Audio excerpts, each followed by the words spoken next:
feed your head, engage your brain, and enter the mind's eye in auditorium of audacity.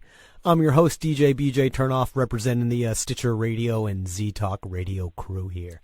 We got a very special surprise edition of the Mind's Eye in honor of National Police Week. Two of New York State's finest law enforcement officers, we're going to put them under the hot interrogation light for a little grilling here. We're going to ask the tough questions. We're going to touch on many of the hot-button issues: police corruption, brutality, the intersection of policing and race, the impact of media coverage, even a little whistleblowing information about who's really responsible for the controversial stop and frisk police strategy.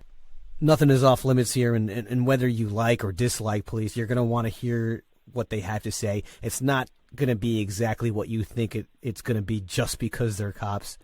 But to get those brutally honest answers for these controversial topics and to break down that blue wall of silence, we do have to keep the identity of these superheroes anonymous tonight. These officers, they've seen a lot on the mean streets, so we're going to squeeze some personal stories from them, their scariest and most gratifying moments, what it's like to be shot at, to save a person's life, high-speed chases, the one who got away, all of it. Danger came from them. They didn't run. They didn't cry. They didn't scream. These aren't these type of guys. You want to hear their stories when the Mind's Eye returns. You're back listening to the Mind's Eye on Stitcher Radio, Z-Talk Radio. Before we welcome two phenoms from the force, first and foremost, let me thank all law enforcement, police officers everywhere. Even though we're doing this episode for National Police Week, we do really appreciate you every single day. And who can forget almost 2 decades later what the NYPD did, really all police officers and first responders everywhere, what they did in New York City and across the states when 2 planes hit the Twin Towers and changed everything. And the idea that nearly 3,000 people who died from those attacks, the lives of the troops consequently afterwards, the idea that all of that could have been prevented, haunts all of us to this day. Even more so now after a recently released video of ex-President Bill Clinton, which was recorded just 10 hours before 9/11. On September 10th in Australia, speaking to a group of business leaders, Clinton talked about the time that he had a chance to take out 9/11 mastermind Osama bin Laden. Find out what Clinton's reason was for passing on killing bin Laden, and also viewed the long-forgotten video. We got the links on our social media pages, Facebook and Twitter, at Mind's Eye Show, our website, themindseyemedia.com. We'll be back in a Mind's Eye moment. We got the boys in blue rolling up on the Mind's Eye right now. Gentlemen, thank you so much for giving us some time between the shifts. Thank you for having us. All right, just like first right off the bat in my mind right now, of course, I'm sure you've heard this a million times, but I'm hearing the song, Bad Boys, what you gonna do? Come on, join me. What you gonna do when they come for it? No? Okay, fair enough. Do you guys have a particular go-to song, a rolling up on a car theme song that you have? Yeah, no, I mean, usually just having some kind of laid back country music, I could be in a car pursuit and it'll be some George Strait playing in the background. All right. I mean, whatever works. Hey, I don't know if I'd want to be pulled over and hear some country music in the back, but, whatever works for you.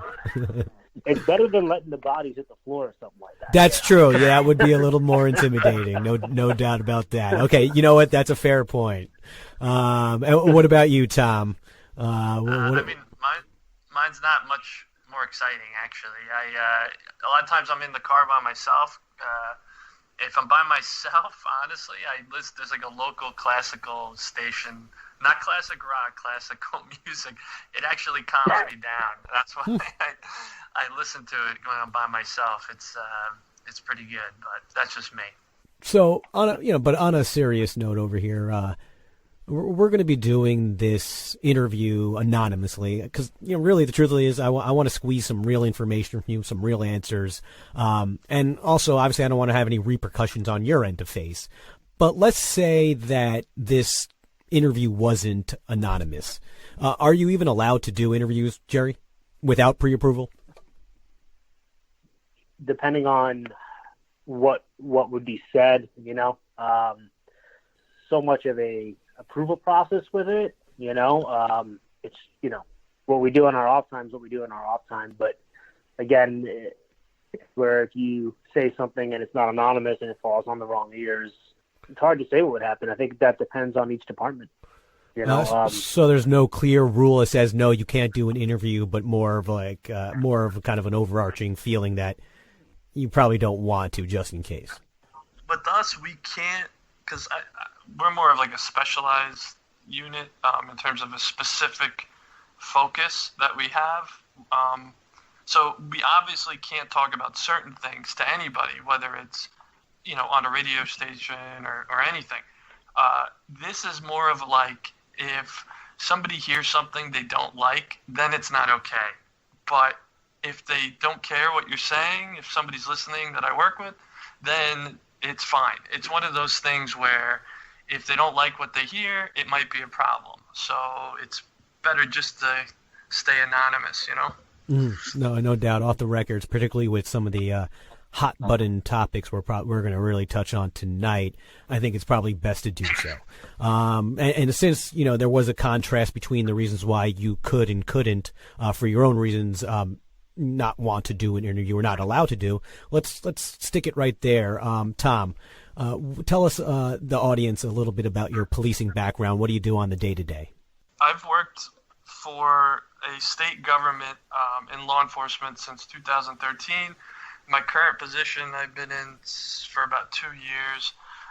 We're investigative specialists. We focus on a lot of crimes related to certain types of theft, and as well as white-collar crime to some extent. And we're purely investigative. Unless they need us for an emergency or it's a special detail, we're usually not out patrolling. We're plain clothes, pretty much undercover. That's pretty much it for us. Jerry, tell us about your policing experience. So I started in 2008. Obviously, I started in NYPD, did some patrol there. I started in Brooklyn. Got to learn pretty quick. From there, I got picked up for a counterterrorism unit. Did a lot of specialized training, work with a lot of agencies, to include doing training with Delta Force, where we played bad guys. Everything that we did was counterterrorism related, from plain clothes to heavy weapons, response to actual terror attacks, which I had experience with, unfortunately, 2017. From there, I did 10 years, and I went up to a new state, new department. It's a much smaller scale now. Where I work, there's about 23 patrol officers to include supervisors. So it's a much smaller scale. What I do now, that's where I'm at now. So, I'm going on my 12th year of law enforcement and got to experience a lot of good, a lot of bad. It's definitely been an adventure so far. It's been a journey. Before you mentioned the 2017 terrorist attack that you were, working, was that the train one in New York City? That was the car one? Where he drove the car onto the pedestrian walkway. Near Times Square, is that one? No, Lower Manhattan. Oh, Lower Manhattan, excuse me, thank you. What were some of the things that you were doing there, if you could talk about it? I wasn't the first on scene. We probably got there about 5 minutes after it happened. We were pretty much, what I was doing was securing the actual scene where the victims were laying. We had to triage some victims. My partner had to tourniquet a woman's leg. It was just a pretty bad, bloody scene. And one of my sergeants was actually the one who caught the suspect and apprehended him. It was what I was assigned to was triage.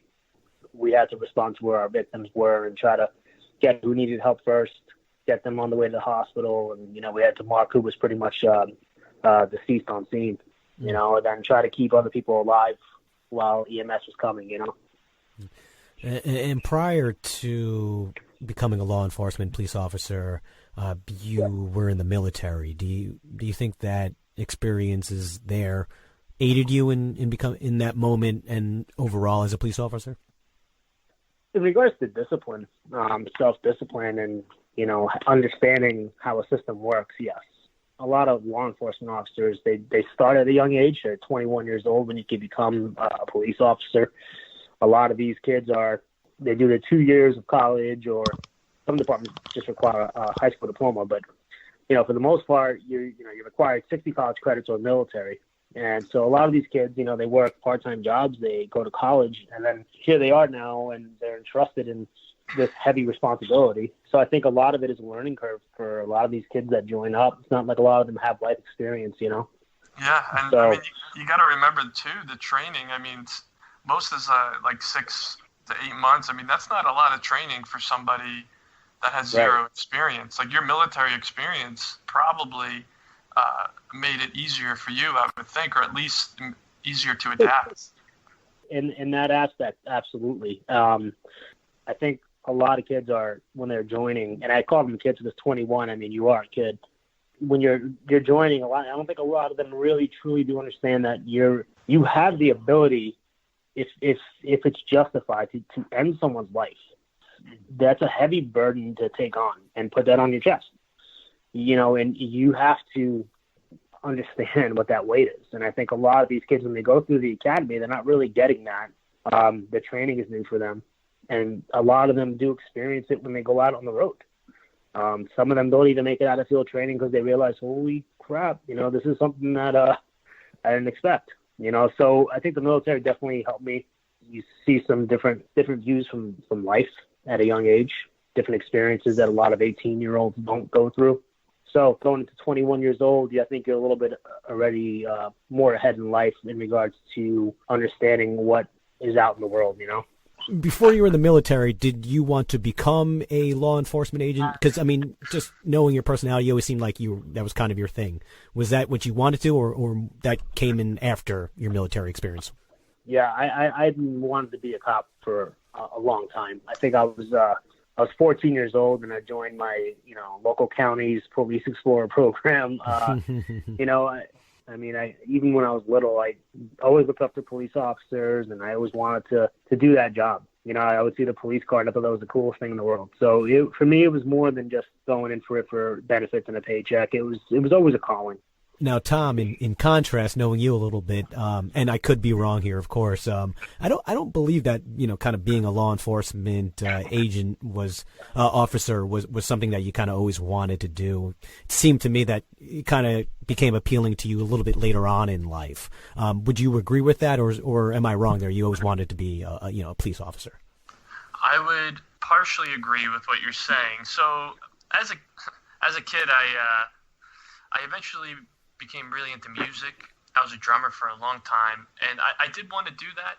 I did always have an interest in law enforcement because my uncle was a NYPD detective, and I always kind of looked up to that, and I always would enjoy listening to his stories and talking about that aspect, and I always had an interest in it. I would play like detective when I was a kid, those types of games, and then as I got older, I went more towards music.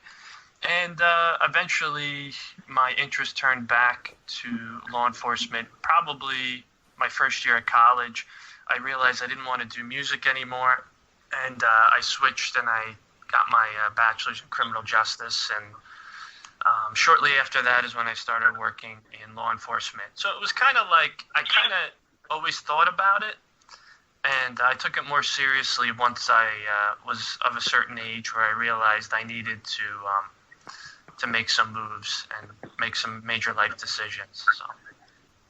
You got two very contrasting lifestyles. Jerry, you got a wife, a new baby girl, or 4 years old now at this, or a new baby girl. Tom, you're a single stud on the prowl. Let's start with the family man over here. How does being a police officer affect your home life?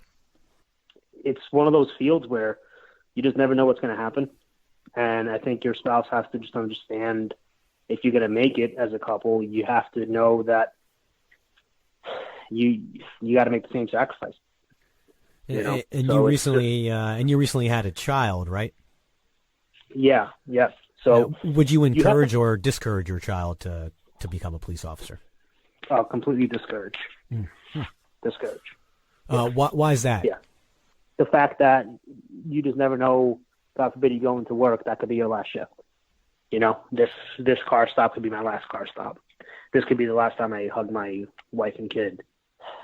You don't, as a parent, you don't want to see your child have to live that kind of lifestyle. You know, you want them to do something else where it's a little bit safer, where people aren't going to hate you for what you wear. You know, people hate law enforcement officers and they don't even know them. A lot of times people see that uniform, they just see a robot. They don't see the person who's been married for 7 years, who has a 4-year-old little girl who gives to food charities. They don't see that. I think it's just one of those fields where you do it for your family, but you want to always have your child do something better, where it's a job where you don't have to worry about that. Tom, like I said before, you're a single stud on the prowl over here. Is it true that women love a man in uniform? Well, kind of to touch on what Jerry was saying about the whole uniform, the way people view you. Before my current position, we were uniformed. I worked for a different agency, and the way people act around you is completely different when they know you're law enforcement, as opposed to when you're plain clothes and they don't know that you are. And to me, that kind of opened up my eyes on how people view law enforcement. And he's right; they don't view you as a person. They view you a lot of times negatively, and a lot of times too positively. But you're not just a person to them. You're something. They either hold you to a lot higher standard, or they think you're scum. There's really it's hard to find an in between. In terms of women preferring uniform, I don't know. I guess sometimes, but a lot. I try not to tell people what I do right away. And in terms of my relationship status, I have been seeing somebody for about a year. She is a nurse, so it depends on your spouse's field of work too, I think, on what you could tell them. Because my girlfriend being a nurse, she understands a lot more than I think the average person would. Somebody in a different field, like maybe if they worked at a bank or something, they may not understand what's going on at work as well as somebody in the medical field, or maybe maybe a firefighter or an EMT, or somebody that has seen things and had to experience things that the average person hasn't, could understand more on what somebody in law enforcement, what they're going through, I guess. So I definitely agree with that. I would say, just kind of living here in Baltimore, and I think this is a sentiment probably around the states for the most part, is that a general rule of thumb for most people is you're just not going to really talk to a cop. It's a bad idea, even if you haven't done anything wrong. Do you get that sentiment as well, Jerry? Yeah. I mean, it's something as simple as, and I'll give you a little bit of a lighter example to kind of make you chuckle. I mean, you could be driving right next to somebody, right? And you'll see them, texting away, man, not even looking at the road. They're doing like 55 miles an hour, not looking at the road. You're just staring at them, right? They finally look over at you, and they literally slide their phone down and look away like they weren't even on the phone, right? So I'll pull them over, and I go, hey, you know why I'm pulling you over, right? They're like, no. And I go, well, I've been watching you use your phone for about a quarter mile. I wasn't using my phone. You really going to go here now with me? I mean, so it's like something that simple, So just to interrupt there, advice to anybody listening: if anything like that happens and you know why they pull you over, and the officer asks you, do you know why I pulled you over? Tell them. Be honest, because there's a very good chance they're going to respect that, and you'll be more likely to get some type of break, maybe. And I'll remain courteous and respectful with you. It's not even that we particularly demand respect because of the job. It's just it's just a human thing to be a human being, but that goes back to people not necessarily viewing us as that. Let me throw out another scenario. Let me see how you'd react to this one. How about that? A person is walking down the street, right? You stop them to ask them some questions. Other than providing their name, address, ID, they answered each question with, sorry, officer. I want to exercise my right not to answer any of your questions. Has this ever happened to you? And if it has, or if it hasn't, how did you and how would you react? Well, I mean, so yeah, I think each scenario is different on this. So if you have reasonable suspicion to believe that a crime has occurred, and that person is matching that description of that crime, that's, yeah. I mean, they're detained, and until you keep them there until the scope of the reasonable suspicion goes away. I've never had anybody say to me right off the bat, I'm exercising my right, I don't want to say anything to you at the beginning of the conversation. But people that do that, they usually do it in the form of saying, I want my lawyer type of deal. If I was out on the street, of course, what am I going to do? If I was suspicious of this person for whatever reason, they gave me their identification, I verified who they were, it doesn't seem like there's anything going on with them. I mean, what am I going to do? I'll let them go. I mean, I can't create a scenario that this person wasn't involved in, or that I don't have enough reasonable suspicion to believe that this person was involved in. So I just say, see you later. Now there's so many checks and balances, and with the media and everything, people have their cell phones. I've interviewed so many people that were probably recording. Sometimes we'll look at vehicles. They've had dash cams turned on, trying to record us. And these are people that voluntarily bring in their vehicles, but they want to they do things, and then it's just, they don't trust us. And that comes from, in my opinion, some bad apples. All right, well, while we're on that topic, then let's transition to that. I mean, have you ever seen, a fellow police officer doing something that you disagreed with? Of course. In terms of violating somebody's rights, I haven't seen that. Luckily, I haven't seen anything like that. In terms of procedures and safety on dealing with a suspect, I have seen things that I think should have been done differently for the suspect's safety and for my safety and my partner's safety. There's things that should have been done differently. But in terms of violating somebody's rights, my department is pretty strict with that. Jerry, what about you? I mean, have you ever seen, a fellow police officer do something that you disagree with, or even, say, been on a power trip? Oh, yeah. Yeah. I think it was my first year working in Brooklyn. You see a lot of that. Give us a couple examples, or give us an example. So we had been we'd been helping a street crime team. We got flagged down from I think it was actually narcotics. It was me, my partner. It was our first year out. We were on patrol, and we see these guys, and they wave us down. So they go, "Hey, listen, we just need a few extra guys to help us clear the house. We have our one suspect in custody, but we don't know who else is in the house. I think there's only 3 of them." So we're like, "All right." So we go in with them. There's no working power in the house, and so we do our search of the house, and everything's clear. So we're like, "All right, everything's all set, guys."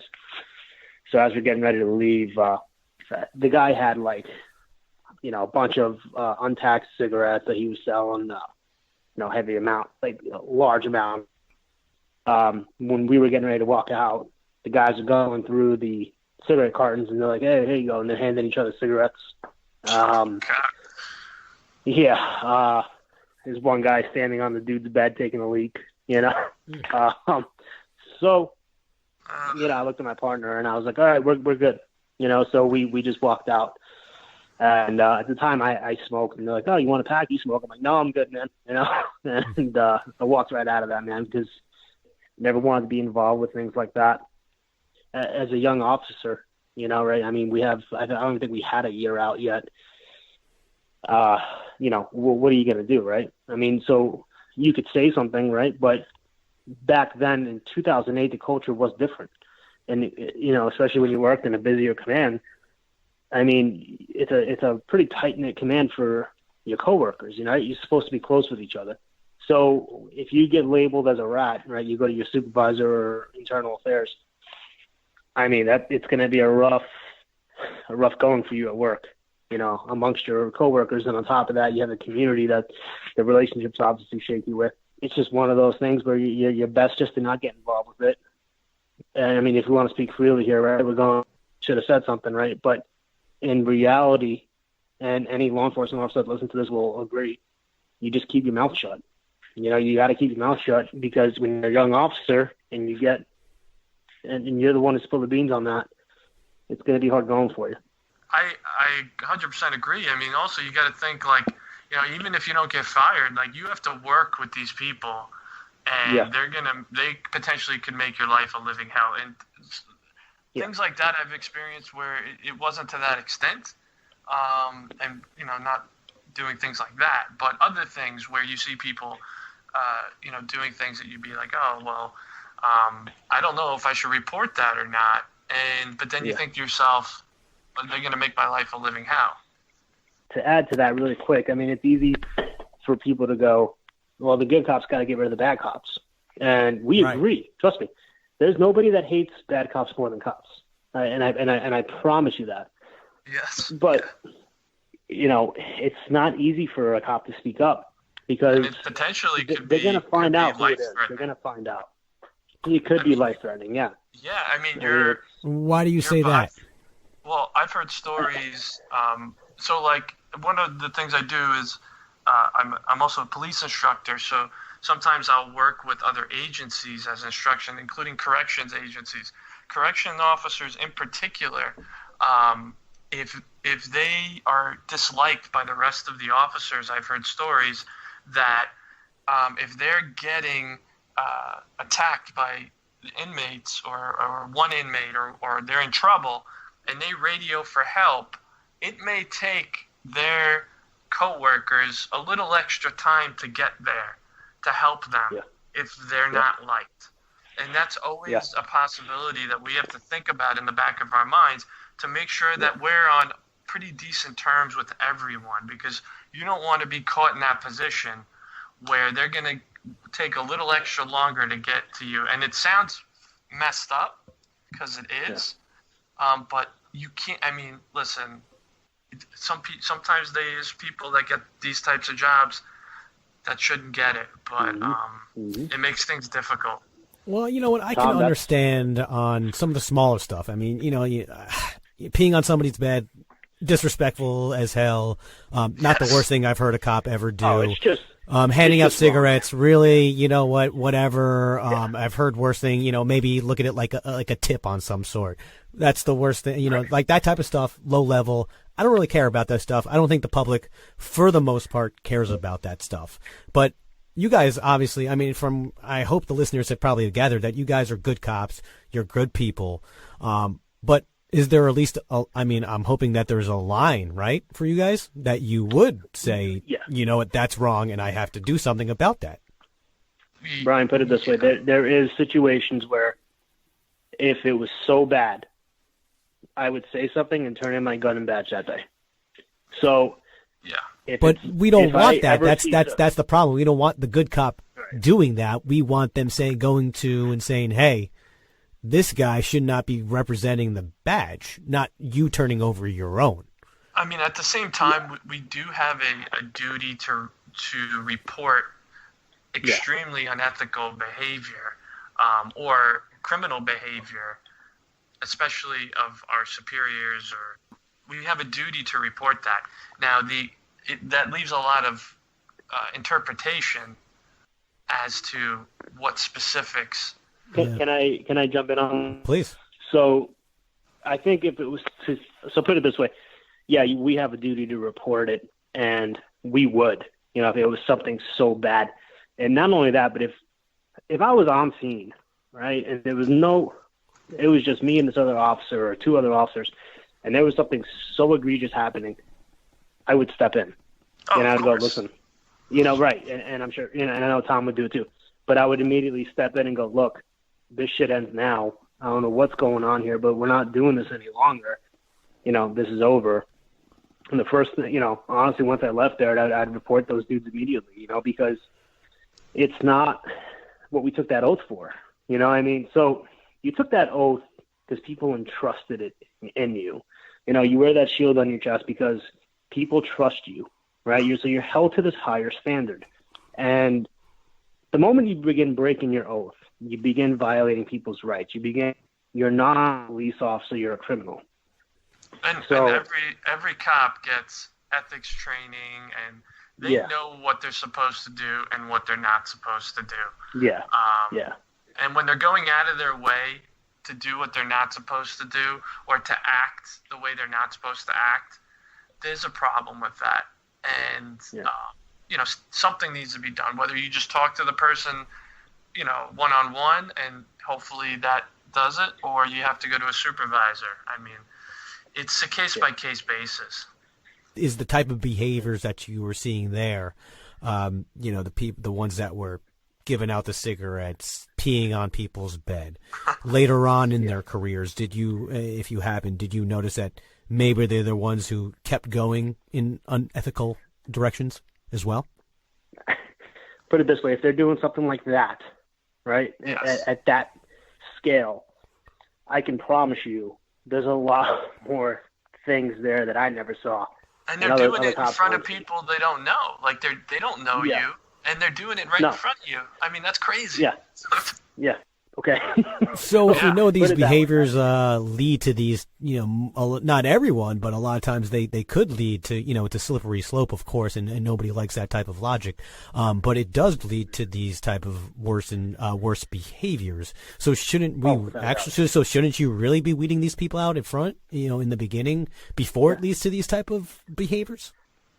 I mean, it's one of those things where it's much easier said than done, right? So like we were saying before, as a young officer who's just trying to get off probation, who's just trying to get by, so it's one of those things like, if I do say something, what's going to happen in my career? What's going to happen when I come into work today? Is my locker going to be put in the showers? I mean, these are the things that happen. Is my locker going to be turned upside down? Is somebody going to take forever to get to my call for help?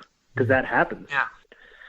Looking back now, I probably should have gone to a more senior officer and go, hey, this is what I saw. And honestly, this is the first time I've spoken about this incident outside of telling other law enforcement officers. So. Well, we appreciate you sharing that. We know that that's not the easiest thing to do, and I'm glad that this is the reason why we're doing it anonymously, so you can feel that way. Because I think the listeners can understand that perspective completely, particularly when you're that young and you're just trying to climb the ranks, right? Yep. Now, there's this idea, every cop has to decide, with advancing their careers, they kind of have to play the politics, right? And maybe ignore some things or some maybe corruption. I mean, do you think that's true? If you really want to, there's a certain point where you can reach. After that, if you don't play the politics, you're not going any further. Are you talking about rank? Or in rank, yes. Thank you for clarifying. So within, or even let's say you want to become a detective, right? But you're not playing the politics game. So that's where I think that would make a little bit more sense, because like with NYPD, there's like a written test, and there's like a promotional process where politics doesn't matter with that. So when you get to like sergeant, and lieutenant, and captain, but once you start getting to captain, and once you start getting above captain, then there's politics involved with it. I think there's a lot more cutthroat things involved with that. Well, give us a couple examples of some of the things that you might have to do to continue going above captain that you may not want. Pressuring your cops to go out and perform, get activity. And this is where we go back to the stop and frisk, right? So that was a big hot topic for a while. I think that all stemmed from NYPD brass, and they let the cops take the hit of that. Really what was going on was these captains getting heat from, deputy inspectors, chiefs. And what these guys were doing was, they were going to these meetings, these CompStat meetings at headquarters, and they were seeing what the numbers were for crime statistics and production, pretty much what cops are doing with arrests, summonses, all this crap. And they were putting numbers on stop, question, frisk. So how do you put a number on a stop, question, frisk, right? Stop, question, frisk should just be when you think a crime is about to occur or maybe a crime had occurred, right? So that's when a stop, question, frisk should occur. But what was going on was it was included in activity reports. Hey, why aren't your cops doing more stop questions? Why aren't your cops writing more summonses? And if these captains weren't playing the political game, they weren't going to get promoted. That's really what was going on for a while, for years, really. Were there actual quotas, or was just the pressuring to increase the numbers? Oh, what back? I don't know what it is. Like now, they said, you have to get 75 stop and frisk, frisks this month. There was actual numbers that they were given. Oh yeah, yeah. I mean that's that's is that legal? It was absolutely fucking not. How do you put a number? Again, how do you put a number on how many people you have to stop? That alone should raise eyebrows, right? And it was going on for years.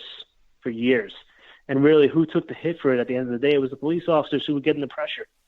Because guess what would happen to a police officer? Guess what would happen to a police officer if they didn't meet their numbers? They wouldn't get days off that they needed for their family. They would get forced horrible overtime. They would get put on solo foot patrol in the most dangerous part of the precincts. You want to know why? Because it happened to me. So that's what was going on. It was just a hard thing to deal with as a patrolman, right? You're just a cop. You're a police officer. You're just trying to go do your job, but you're getting pressure. Hey, go stop. This month you need to make 10 stop, question, frisks. Well, why the fuck am I going to make 10 stop, question, frisks if I don't see a crime happening? So it was one of those things where you're like, are we really doing this? And sure enough, you had to go out and do it. And we can get into this for hours, right? We can go all the way back to, Bloomberg's administration, the whole quality of life policing thing, right? We can get into that. But that's really where it all stemmed from, right? It was from the mayor's office down, man. And, you're forcing cops to do things they don't want to that are unethical. Don't get me wrong. A majority of cops didn't want to do it. They did not want to do it. They just were like, this isn't right, dude. This isn't sitting right with us. And we had no choice. And trust me, there was plenty of guys who didn't do it. Me being one of them. There's plenty of us out there. The people don't know that. Yeah. We're not violating people's rights. And that's the stuff that doesn't make the news. That's the stuff that doesn't make social media. None of that makes, national news. And what people think is that cops are going out there to violate your rights, to take you to prison. And that's not what we're trying to do, man. And that's not what we were ever trying to do. Yeah. Well, and that must be conflicting too, because stop and frisk is actually like an actual effective policing strategies to curb crime. But when you oversaturate with it, it becomes completely ineffective, and it only makes the public hate you that much more, quite frankly. Right. Tom, did you want to add anything to like the advancing the career talk or anything that Jerry just touched on? I can't get into it too much because I'm still. It's easier for Jerry to talk about because he's not with NYPD anymore. I work closely with NYPD. However, I work for the state, so I can't talk too specifically. But I have experience from higher ups putting pressure on numbers that were already double or triple the amount of arrests, and then asking where the other 90 arrests were, because those other 90 arrests were actually ones that we didn't have to arrest the person for because they didn't commit a crime, but yet they still were just looking at the numbers and pressuring us to make those other arrests, which we legally couldn't. But because they're in another part of New York State, they don't understand what it's like downstate in New York City. And what Jerry probably would agree with is that depending on where, even within the New York City limits, whether you're in Queens, Brooklyn, the Bronx, Manhattan, depending on the district attorney, determines the type of crimes that you're even going to bother arresting or Obviously, if they're serious crimes, you're going to arrest for it. But then when you get to low-level crimes like misdemeanors and e-felonies and things like that, depending on who the DA is, it's going to be a waste of time.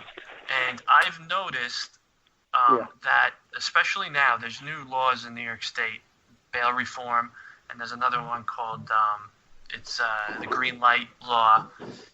We could get into later if we have time. But these things are causing more restrictions on what law enforcement can arrest for, and is actually releasing repeat offenders on the streets without any bail.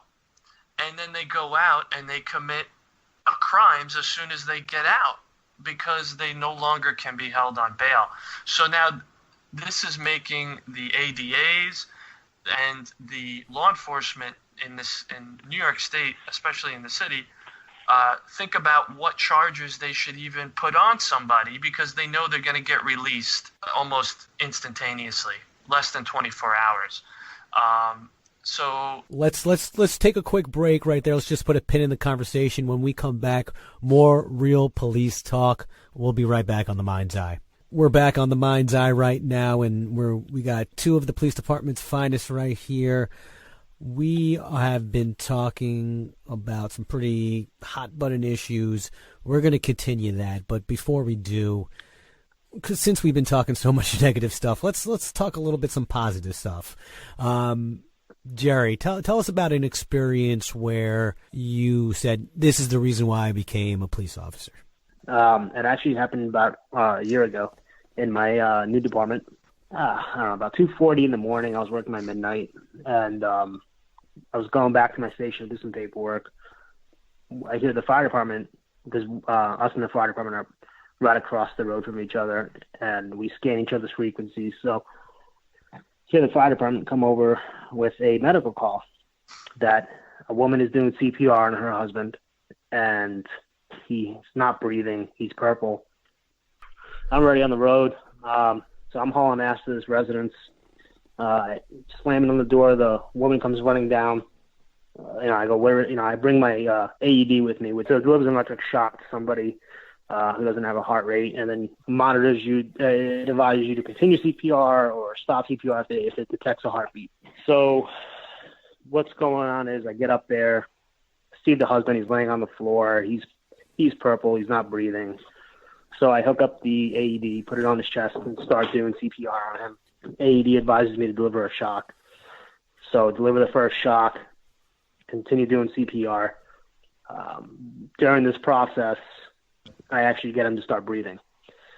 And he's doing like the agile breathing, just breathing every maybe 20 seconds. But it went from him not breathing. So I continued doing CPR for about 5 minutes. Fire department gets there. They just phenomenal. They're doing God's work. They're hooking him up to all these machines, working on him.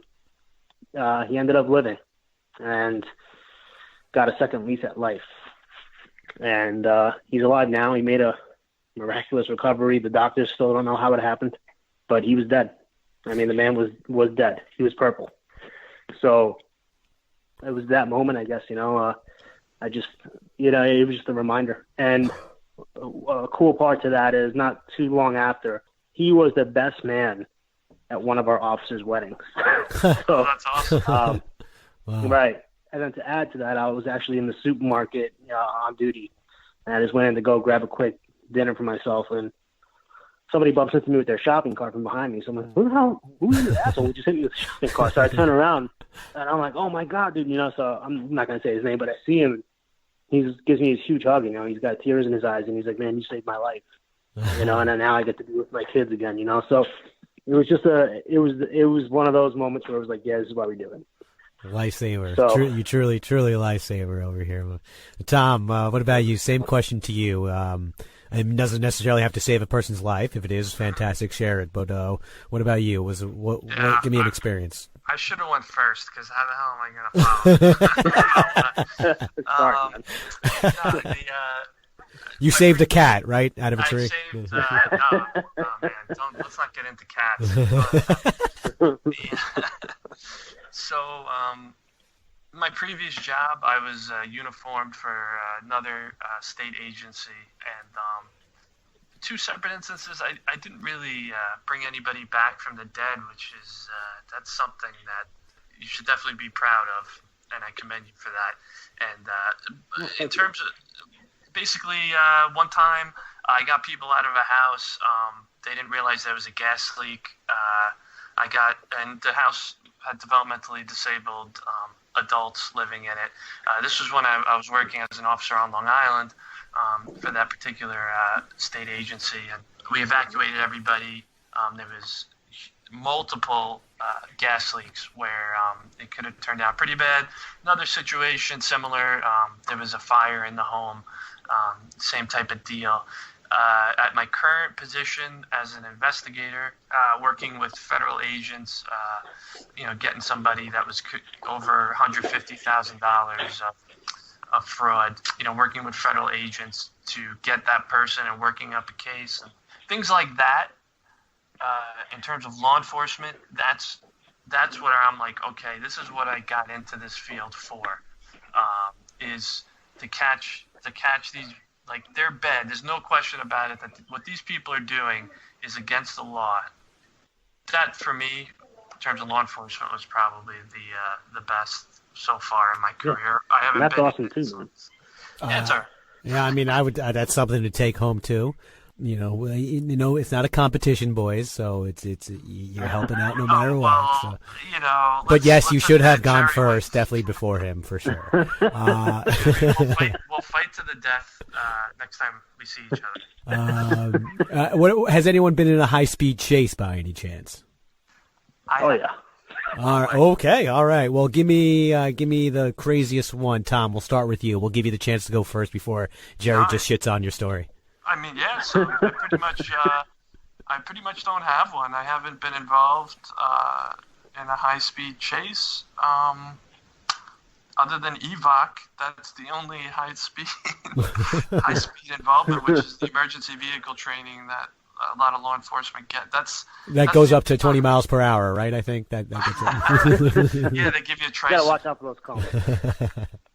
What about you, Jerry? You've been involved in one? Tell us what it's like to be involved in one of those. Yeah, it's terrifying, man.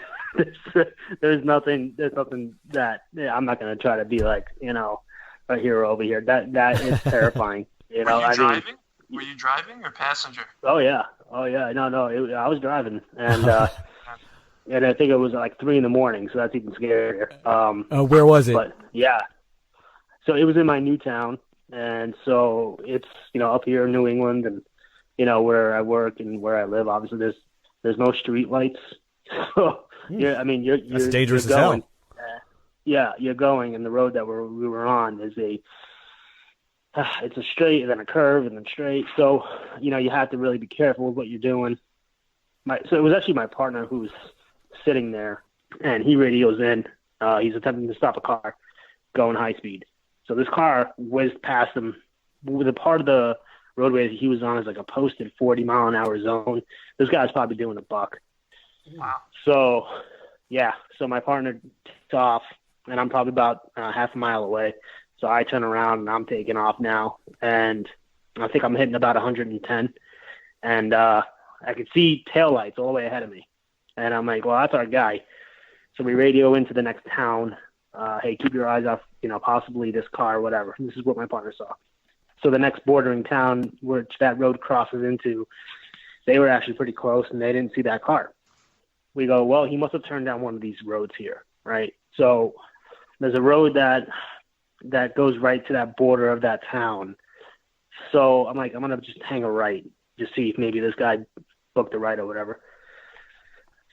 Funny enough, as I'm driving down the road, I see first off, there's no cars out at 3 a.m. up here in New England town over here. So here comes down the side road headlights coming at me, and this dude is gonna hit me. Like I'm like, he's coming right at me. Like he's not moving. So I'm like, fuck that, man. I'm not playing chicken. So I'm like, you can win this one. So I move over to the right, and my partner comes up and he blocks the road. here's where it gets like, damn, dude, we can't prove it. Pretty sure that kid ditched that car, went to his friend's house, picked up another car, and drove down the road to leave like it wasn't him. So, because we were feeling the hood, and the hood of the car was cold. So we're like, where are you coming from, man? And this is like a winter night. He's like, oh, I was coming from this college, and the college is probably like 45 minutes away. So we're like, the hood is freezing. There's no way you drove 45 minutes with a cold hood. Where's the other car, dude? I wasn't driving the other car. So, it's kind of one of those things like, yeah, you could sit there and hold them a little bit, and you didn't even get them. Yeah, that's where that ends. So hey, sometimes they get you. Sometimes they win, right? Hey, man. Sometimes you just got to tuck the tail and move on. So it was one of those. But tell you what, it was scary as shit. But it woke us up for the night. I'll tell you that. And I was like, I don't ever want to do that shit again, man. Do you guys keep an extra pair of underwear in like in the trunk? Oh, yeah, of course. Keep it in my locker, man. Keep it in my locker. Issued the pants now. You know what? I talked to my chief about that. High-speed chases are pretty much the heart of any good movie, right? Any good cop action flick, you're going to have a high-speed chase. What did movies and TV get wrong about police work? Tom, we'll start with you. Throw that question your way. It's not all action all the time. It's like maybe 3% in your career, maybe, depending on where you're working. First thing, depending on what your job is. Jerry is much more likely to get involved in a physical altercation than me, although it's very possible. You don't know. Definitely the amount of action that you see and the amount of times you fire your weapon when you're working, it's usually like zero. Yeah. Those two things for sure, in my opinion. I don't know, Jerry, what do you think? Yeah, that's pretty accurate. And like Tom said, it depends where you work, right? So when I was in Brooklyn, it's busy, man. You're going to get into a lot of physical altercations, whether you like it or not. They do this new thing called verbal judo. That's bullshit. Sometimes you could verbal judo the hell out of a suspect, and he's just going to fucking judo chop you right in your face. So it's just, I'll tell you right now, verbal judo sometimes is out the window. But where I work now, it's a pretty nice town, and really and I'm not even kidding with you. We respond to calls of people complaining their neighbors are blowing leaves onto their side of the yard. This is welcome to police work. This is really what you're dealing with. You're babysitting, and you're trying to mediate for grown adults that can't figure it out themselves. And you have to walk away having them both feel like they won. So you're like, all right, well, how do I figure this one out? And a majority of the job is paperwork. A lot of these cop movies are like, they'll be freaking firing all their magazines and not one ounce of paper. Wait. So Jerry, you're not like, you don't have two guns in your hand, jumping in middle air, just firing through. That doesn't really happen. Yeah, no. Yeah, it happened once or twice, but I'm not driving, shooting out my window at a suspect. No.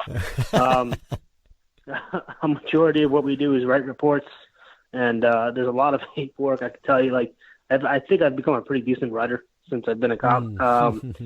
I've gotten my grammar down pretty decently now, but and thank God for auto check, for spell check too. There's some words I'm like, I don't think, you know what? You know who wouldn't say that? Riggs wouldn't say that, right? There's no way. God. What I say here is I mean in the most respectful way. If I was to guess who was Riggs, who was Murtaugh, I would say, Jerry, you're the Riggs here, and Tom, you're the Murtaugh. You're definitely getting too old for this shit, and Riggs, Jerry, you're definitely the loose cannon cop from what I can put together. Would you say that's accurate, or should I flip the script on that one? Sounds good to me. Yeah, I've gotten a little slower in my older years, but I'm all right still, I guess. But on a serious note, what is the biggest misconception about police that you would want to clear up?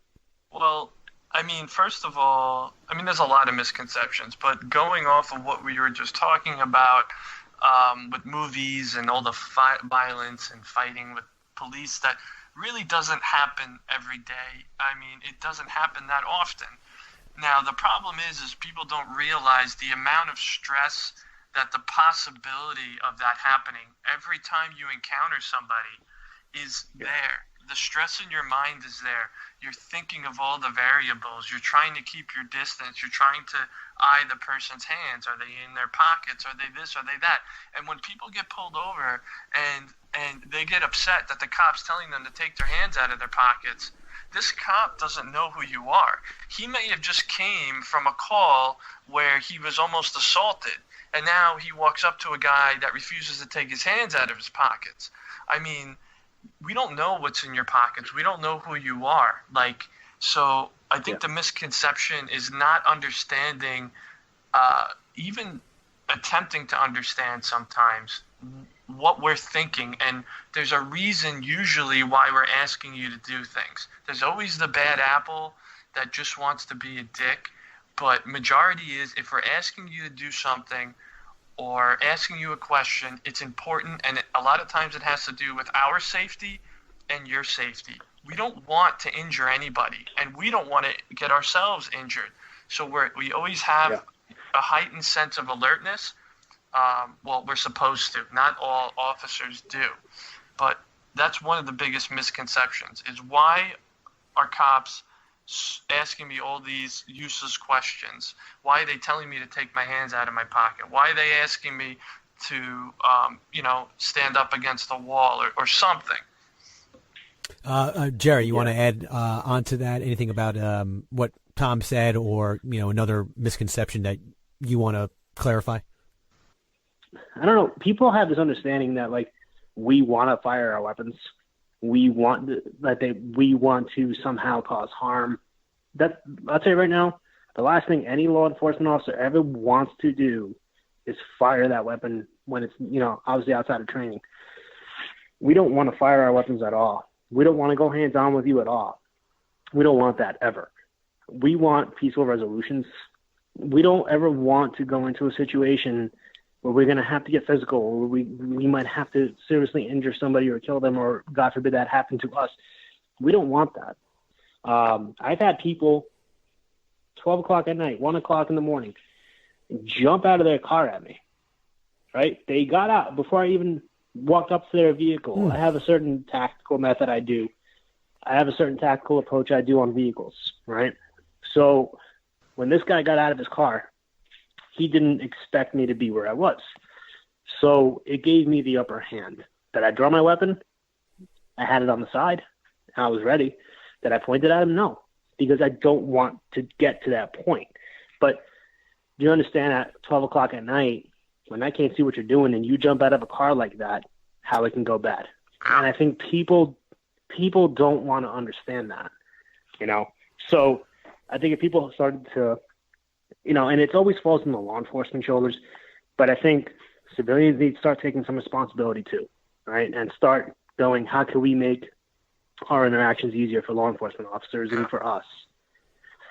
So I think there should be a 50-50 split here with responsibility and, clearing out these misconceptions. I think it's 50, 25, 25. I think, the public, but I think it's a lot of the media is the other 25%. I think it's a combination of the two, because realistically, that person with cops, it's not force on force. If you have a knife and I have a gun and you're 10 feet away from me, there's a good chance before I pull out my gun, you're going to stab me multiple times. So when people say, oh, why did you shoot this person? He had a knife. It's completely justified. Not that I want to do it. You, of course, you want to give commands. Jerry had his weapon at his side, when the guy got out. He wasn't immediately going to shoot the guy because he was doing something irregular. But in the back, we have that split second to make that decision. And through training that law enforcement officers get, we know, I would say we have a good guess as to how quickly things can go bad if we're aware of the situation, and that's when we start to go or think about possibly having to go to our tools. We're not ninjas. And Tom, just to interrupt you really quick, Tom, I'm sorry. That also comes with years of experience, though. So Yes. It's one of those things where you have experience of dealing with these situations over and over. But let's rewind that, right? Let's say that happened to an officer who's got 3 months. He just got out of field training. Yeah. Okay. You do that to a young officer who has not experienced that yet, who doesn't have that experience under his belt. What do you think will happen? Right? Yeah. That person most likely would have been shot. And it's going to fall on, well, the officer shot an unarmed man. See, okay, I think I think it's a case by case basis. Like me thinking, when I was new, I would be less likely to shoot because I wouldn't want to get in trouble. So I think I would I think I would be in more danger because I would be less willing to use deadly force because I was so new. But I guess every situation is different. Yeah. And where I work now, where I make that stop, I could be solo for about 7 miles, right? So my nearest partner could be 7 miles away. So when I'm by myself and I make that stop and you jump out at me, I'm by myself, right? And I am by myself for probably a good 5 minutes. That is a long time. So, and any officer will tell you a minute is a long time. So, when you're in that situation, you just have to really try to do your best to make these decisions. And, the media has all the time in the world. They have that luxury. Facebook lawyers, they have this, and that's what a lot of people call them, because that's what they are, right? They have this luxury of being able to sit at home behind their iPhone screen, look at a video that depicts maybe 5 minutes out of a 20-minute situation, or 30 seconds out of a 3-minute incident. Anything. It leaves out. Right. They always leave something out, and they put in this false narrative, and then people just begin to go, well, this cop should have done this, or these cops need more training, or. So fear plays a huge role into the day-to-day job. I mean, I think that's something that we as the public have to keep in perspective, and obviously the media does not really shine a light on that prism and how much fear can play a role in just being an officer and trying to pull someone over. I mean, do you think that those, the police killings that happened, of unarmed African-American men in Ferguson, Missouri, New York City, I mean, you really do think that those are isolated incidences and it's overblown by the media? Causing a particular view that law enforcement is racist. Exactly. Which I have not. I work with all different ethnicities, races, backgrounds. I have not witnessed anything. Everybody I work with, me, even when we work with NYPD, other agencies, they treat. Doesn't matter what you look like, you're treated the same. But in terms of based on somebody. The way they look or their color or their skin, I've never seen anybody treat anybody differently. Does it happen? Yes. But I don't think it's this epidemic, at least in racism is an epidemic, but I think isolated to law enforcement, I think that's a misconception that the media portrays. So you don't think that these type of the killings in Ferguson, Missouri, New York City, that they're isolated incidences, and it's not a sign of a larger problem with the treatment of minorities by police? I think that it's a problem with insufficient training and poor judgment on those particular officers. I don't think it's targeted at at certain racial groups. If there's a particular demographic living in an area and that's where the incident occurs, the likelihood that that particular demographic is going to be the one involved is high.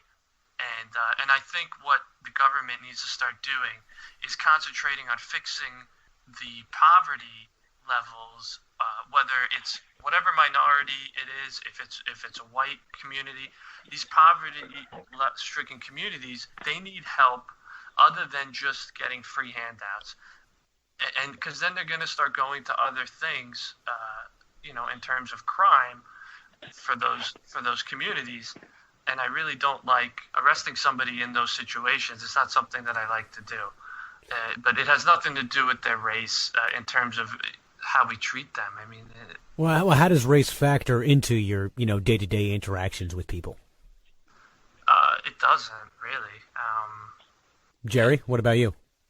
In 12 years, I've never seen racism, and I've never seen it in law enforcement. Okay, so how somebody personally feels, I don't know, but I've never heard it out loud. I've never seen it, and I've never seen action taken against somebody for a certain race. And like Tom said before, when you look at demographics, right, if an African American gets killed in a demographic neighborhood that's African American, well, there's a higher chance that an African American will be killed because of, that demographic, right? And it's vice versa. If it was white, it would be the same demo. And I think FBI statistics show that. For me, what research that I've seen is that suggests that minorities represent a higher proportion of those charged with and imprisoned for crimes. So how do you explain that disparity? So I think when you look at, and I think Tom mentioned this a little before, when you look at these communities, and this is just from personal experience of working in it, there's a higher crime there. And there's a higher crime because it can go, we can get really into the nitty gritty of it, but I've seen kids that were 8 years old come up to me and go, bam, dead cop, right? And that's not something I'm making up here, so it stems from these communities, and it's sad. And I hate seeing young kids, especially African-American, Hispanic, get caught up in these gangs, man. It's heartbreaking, These kids go to gangs because of the broken families they come from. Gangs make up crime, right? That's where these communities are. That's where this crime is happening. A majority of this crime is happening in these, the low-level income communities. And what do the low-level communities make up? With demographics, it's African American, Hispanic, and it's a shame, and it shouldn't be this way. But that's a larger governmental problem that that unfortunately law enforcement now is the one that's being targeted for oppressing certain groups of people. When in reality, we get hired to do a job and enforce the law, and in those low-income communities. This government aid is not helpful. There needs to be real reform to help these people. What would you? Let's say you were given the power to do that. What would you do? I think getting the people off of government assistance, creating more opportunities, starting at a young age for children, give the schools, put more funds into these schools, give the teachers what they need to start getting these kids away from these gangs, right? Creating more programs for children to keep them on a better track. Creating after school programs that are more, that will keep kids off of the street, right? And into something that's good, maybe music, sports, something to create a distraction for these kids. Right, so they can start to see a bigger picture. Start putting more funds into that, and then when you start getting to that point, begin creating more opportunities for employment as they get older. Yeah, and I think being able to give people more of a chance to become independent and realize what they could do with independence instead of government reliance. I think that is where you begin. But again, this is a problem that stems much deeper, and it goes. It's not something that you and I are going to fix. This is something that it's systemic. We could talk about it. Yeah, that's exactly what it is, and it has to start from family, childhood, school, and on. Well, let's focus on some of the things that we know we probably can do at least. What are some of the best strategies, do you believe, to strengthen that relationship between the police and minorities? Really, honestly, the kids of the community is where you could start to change it, because as these kids get older, they're gonna remember these interactions, and you're not gonna. It's gonna be hard to fix it with the older people. You know, they've had their experiences, they have their ways of thinking, and it's gonna be hard to change that mindset, because they're gonna go, well, there's one or two good cops, but the rest are assholes. So it's gonna be hard to change that mindset.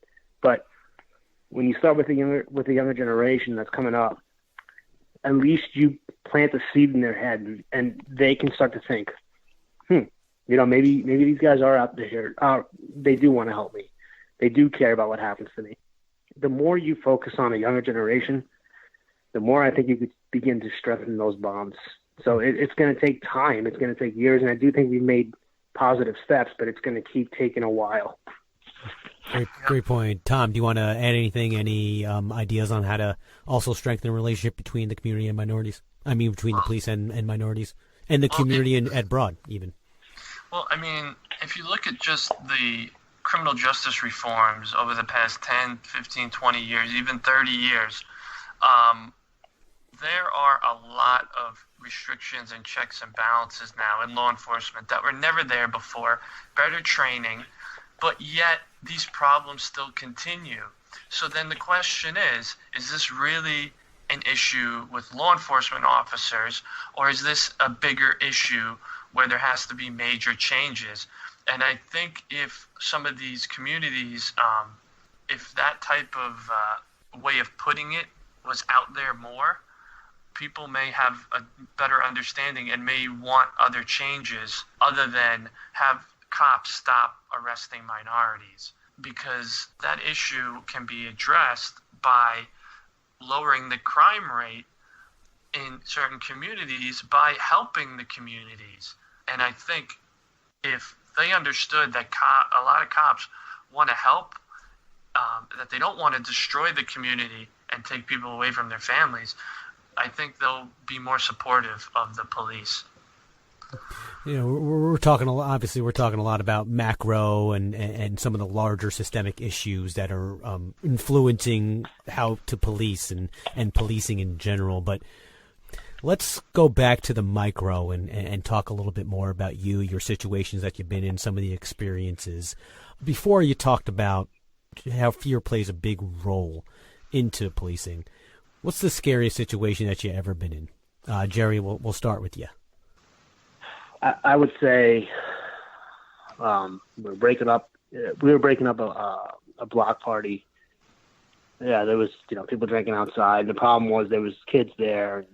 They didn't want kids obviously drinking, doing whatever else they might be doing. So, they wanted us to break it up. It was illegal too. There was no permit for it or anything. So it was just a whole bunch of people out in the middle of the road. It was pretty late at night.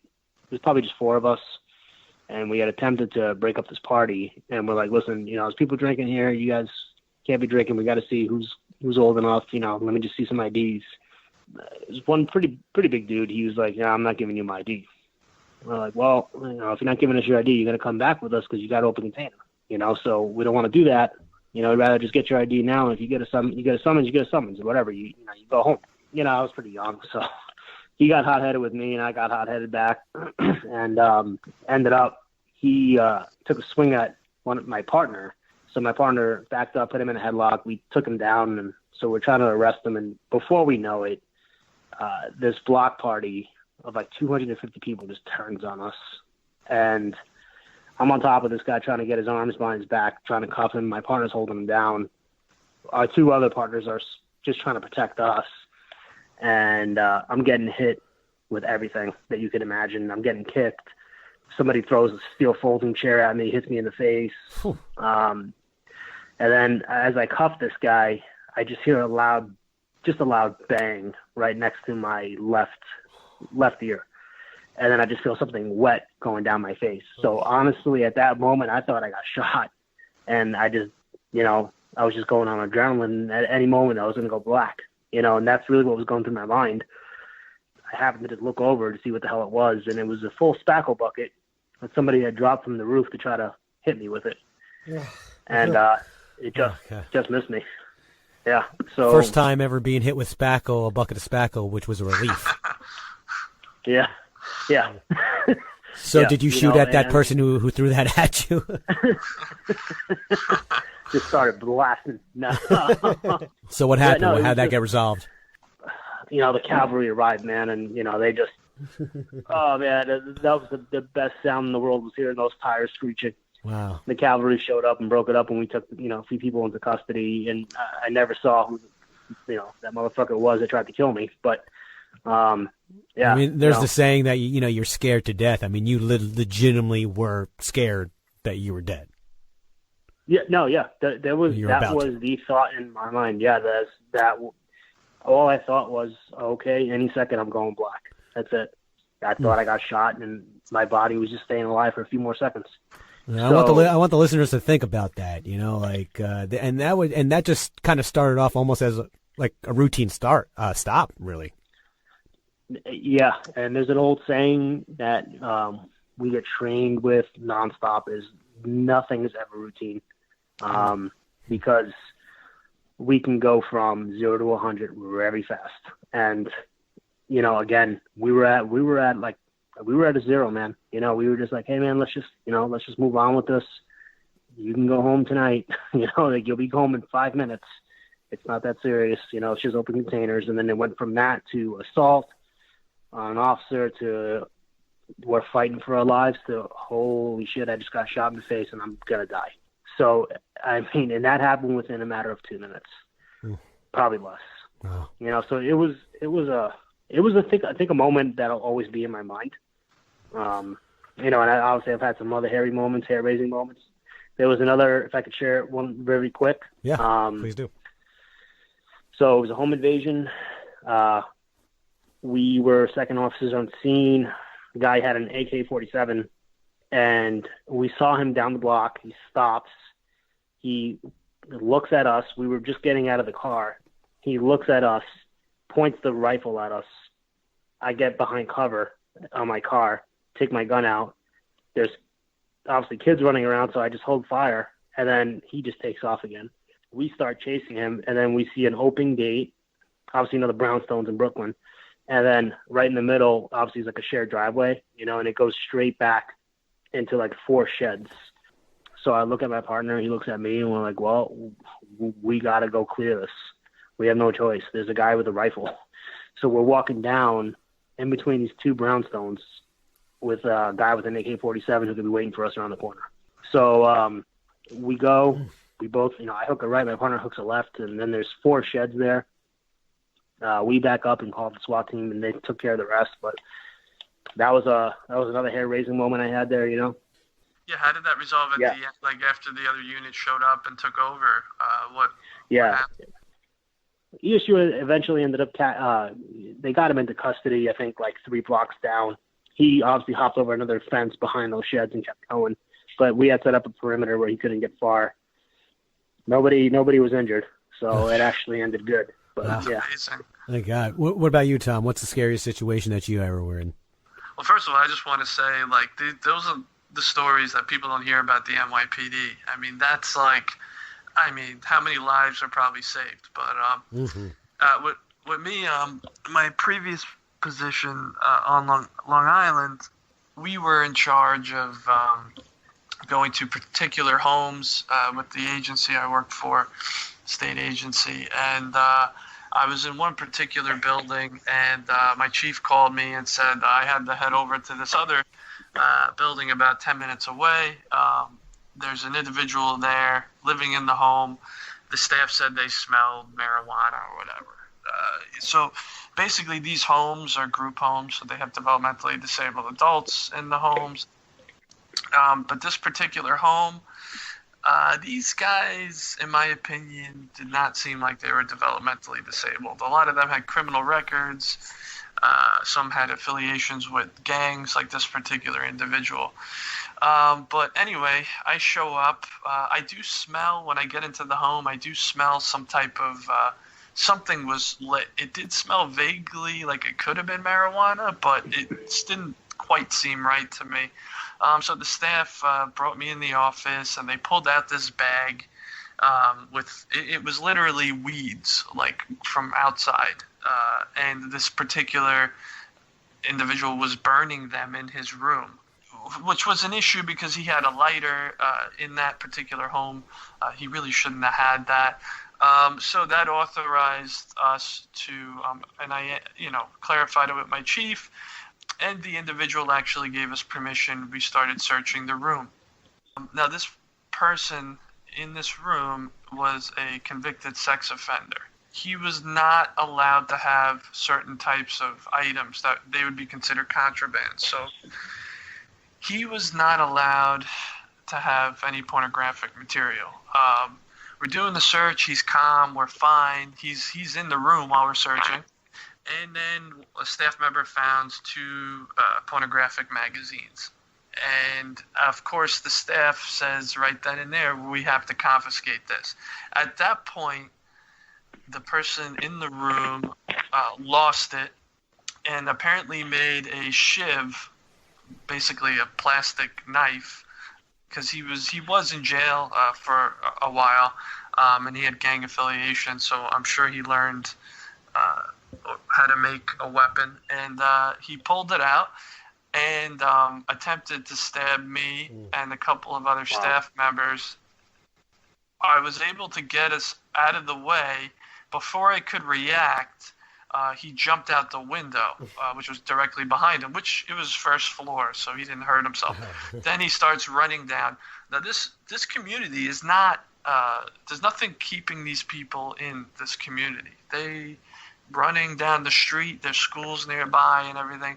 So at that point, I jump out the window. I'm running after the guy, and I have the local police responding. Like what happened with George, like the cavalry rolled up within less than 5 minutes. There was like 4 or 5 squad cars. They got out, surrounded him. He was completely compliant once he saw he was surrounded. Yeah, I bet. We took him back, and he got in the room. Me and the local police were out in the hallway talking because we just wanted to see how we were going to do this. Because in terms of arresting somebody with a developmental disability like that is not, it's something you take differently than a regular assault or something. So when we get back in the room, he's attempting to cut himself to commit suicide. So at that point, we got him in cuffs, and they brought him to a hospital for a psychological evaluation. But not being stabbed at that moment, I realized that you don't have enough time to pull out a weapon if somebody surprises you. So that kind of opened my eyes. I was probably on the job for a year and a half at that point. And then I started to take martial arts and whatever, because I figured I need additional training to react, than what training I already had. So, what's the craziest thing someone has done to get out of a ticket, Tom? Part of what we do is we're experts on certain types of identification. So, somebody that was that had a ticket, and they actually paid the ticket. The person called up and was saying that they wanted it back. It was a fake ID, and they wanted it back. They wanted it back, saying that it was their stepsisters or something. And then, but I asked where their stepsister was from, and it was from a different state than what the ID was. So I'm like, the picture on here is you. Like, you're not getting. You just said it's your stepsister. Yeah. What about you, Jerry? What's the craziest thing someone has offered to get out of one? We arrested a guy on a DUI. So we're trying to print this dude, man, and he's just everywhere. He's just going back and forth and just kind of just laughing as we're printing him. So he was a funny drunk, So we sit him down, and he goes, listen, in all seriousness. And I look at him, I'm like, yeah, this was probably like 7 months ago. So I'm like, what's up? And he goes, listen, I can get you guys a trip right now to Hawaii, all inclusive. What do you think? And I was like, what? He goes, you let me out of this, and you will get a trip to Hawaii. And I go, dude, this is really bad news for you. He goes, what? I'm like, you see that camera up there? I'm like, you ever hear of bribery? Oh, man. Did you charge him for bribery or what?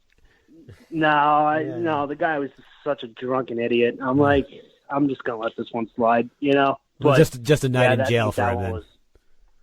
Yeah, that one was just, I'm not going to lie, there's not many, you know, I freaking hate DUIs. But that one I enjoyed, truly, because he had me laughing for about an hour while I was booking him. So he was pretty funny. So that one was probably the most enjoyable DUI. You get a lot of those where you are, the DUIs? Dude, it's New England. It's Patriots and Red Sox and Sam Adams' kid. Pavid Yard. Now, Jerry, before obviously you mentioned that you were shot at before by an AK-47. I imagine you probably have used your rifle, your weapon at some point then, especially if you're getting shot at by an AK-47. Have you taken that further and you know, have you ever killed anybody? No, never shot at. No, he pointed it at us, and we had no time to take cover. Yeah. So you've never had to use deadly force? No. And same to you, Tom, I imagine? No, I've been very lucky with that. Jerry, I remember you telling me a story once about people on top of the buildings. Was it you or was it somebody else saying that you were getting shot at from the top of the buildings or something? Yeah. So yeah, that actually did happen. Who can remember all the times you get shot at? You know, who can remember? Did I? I'm having a hard time remembering my days. I don't know. Maybe I should go to the doctor. That actually did happen. It was 4th of July, and we were actually like standing outside. It was me and my partner, and we heard, you know, people shooting from the roofs, and we used to play this guessing game of, you know, if it was fireworks or what kind of weapon it was. All of a sudden, we hear like right behind us, and we're like, holy shit. We look behind us, and there's like 3 bullet holes behind us. Oh, so shit. yeah, so that happened. I don't know if they were directly shooting at us or if that shit just happened to hit us and we just had our guardian angels or whatever you want to believe in just literally encircling us. But or maybe it's my small and statured height. I don't know. Maybe that saved my ass. I don't know. Yeah, so I've been putting you guys kind of under the hot light over here. What about you? Kind of give you the forum. Is there anything that you want to touch on or talk about that we haven't talked about before? I want to make sure I give you your time to say your piece. Something that I do want to begin to raise awareness of is PTSD in law enforcement officers. I think that's a scary number. I think that a lot of officers do go through this, and, you know, suicide in first responders in general is climbing. When you see your brothers and sisters struggling with this and they don't reach out, it's just one of those, it's a heartbreaking issue, you know, and I think that there should be more of an outreach from departments. Try to get officers to get this help, even if it's in private. A lot of officers don't want to speak up about it because they're afraid of losing their jobs. And I'm here to say if there is any other law enforcement officer that does listen to this, that's never going to be the case. You know, and if you need to say it in private, you know, you want to stay anonymous, reach out. I'm a big proponent for CBD. I feel that every officer should be allowed to use CBD if they need it for their PTSD. And I'm actually a proponent for making marijuana legal. Personally, I think it should be illegal, but that's another topic. But I think that as officers who do struggle with this, you know, and you sit there and you pill them up with all these prescriptions, but you don't want to allow them to use CBD because it's department guidelines. I think that's just foolish. Allow officers to start using some CBD, let them get some anxiety relief, start making counseling more available to officers. That's something that should be talked about more on the national level, and hopefully eventually we get there. Tom, what about you? Anything that you want to talk to? Definitely, I agree in terms of the marijuana. I think it's getting to that time where it's got to move on to the next step. People that work in law enforcement are they're people. That's really, just remember that. Most of us are, decent people that just want to go home at the end of their shift. And honestly, a lot of times the last thing we want to do is spend 12 hours locking somebody up. I really just can't thank you so much, not only for just the time that you gave me tonight, but everything that you do every day for us. I thank you so much for your time, boys. Thank you. Mind's Eye wrap up after a word from our sponsors.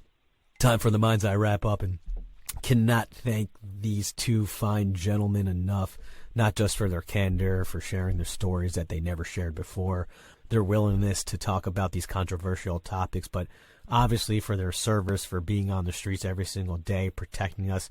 I mean, hopefully you can tell that these two law enforcement officers, Tom and Jerry, these were the good guys. And honestly, that's really 99.9% of police officers. I mean, it's just like any other institution. It's that 1% that's corrupt and giving everybody else a bad name. But if you have any questions for them or want to follow up on anything that they said, they're gracious enough to answer that. Just send me an email personally. Go to the website, themindseyemedia.com, hit contact, and just send me the email. It'll come straight to my inbox, and I'll try to get to them and get the answer as quick as possible. Bolo, be on the lookout for next week's episode. Don't worry, the person who we had this week, they're coming on next week. We got Dr. Gary Vacan, medieval scholar, art historian. He's going to unravel the mystery of one of the world's most controversial relics, the Shroud of Turin, supposedly Jesus's burial cloth. Until the next one, be well and let well be. I'm DJ BJ Turnoff signing off for the Mind's Eye on Stitcher Radio and Z Talk Radio.